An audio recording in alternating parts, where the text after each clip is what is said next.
Well, in the meantime, we are at Friday. We have a lot of news to report, so let's check in with KRQE News 13 anchor Matt Mauro, who has the morning's headlines. Good morning to you. Good morning to you, ladies, and good morning to you at home. We start out with more on the story of this 13-year-old boy who's from southern Colorado. He has been missing for almost 3 weeks now. La Plata County Sheriff's deputies are going back out looking for this young man, Dylan Redwine, tomorrow, specifically going through ditches on both sides of County Road 240 there. These are pictures of him from what police say is just the day before he disappeared. Now, investigators say there are no new leads in the case just yet, but they just want to go through that area to see if they find any clues. If you want to help them, they are asking for public's help. Meet at 8:30 in the morning at the Edgemont Ranch picnic area. That is in Durango. Well, school districts all around New Mexico are getting ready to make cuts just in case the country goes off this so-called fiscal cliff. If Congress cannot agree on a new budget deal by the end of this year, the federal government would give schools less money next year than in the past, and they say that would mean fewer programs and, yes, fewer teachers. Albuquerque Public Schools says it would lose $5 million of its $500 million budget, and that could mean cutting 41 jobs.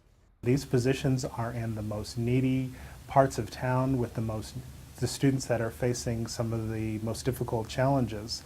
Students with special ed disabilities really need a lot of support and services, and they would really be the bulk of the cuts. The district says it plans to ask the state legislature to make up the difference in the money, but that is far from being a sure thing.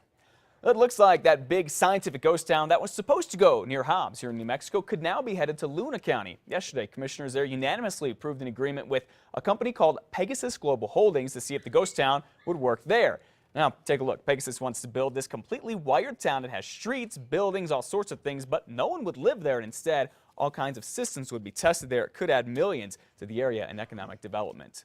You'll probably notice a longer line at the post office today, and I know what you're thinking, but no, it's not because folks are already lining up to mail those holiday packages, but rather because they're rushing to apply for their passports. They're worried that starting on January 15th, you won't be able to use a New Mexico driver's license to fly or get into federal buildings anymore. That's when the government says it's going to start enforcing the Real ID Act. New Mexico isn't up to par with the act right now, mainly because the state allows illegal immigrants to get licenses. Governor Martinez had been pushing state legislators to change the law so illegal immigrants cannot get licenses here, but so far she has not been successful with that. Former Governor Bill Richardson now has Peru's highest honor. It's called the Order of Merit for Distinguished Services. Peru's ambassador, Harold Forsyth, gave it to Mr. Richardson in his home last night in Santa Fe. Forsyth says that Richardson helped Peru have a better relationship with the U.S. and helped that country's elections in 2011. And here is my favorite story of the morning. About 100 New Mexico National Guard soldiers waking up at home for the first time in almost a year after getting back from Egypt yesterday. And take a look at this. It was a particularly special day for one young man. Here's why. Oh my God, look, there's Daddy!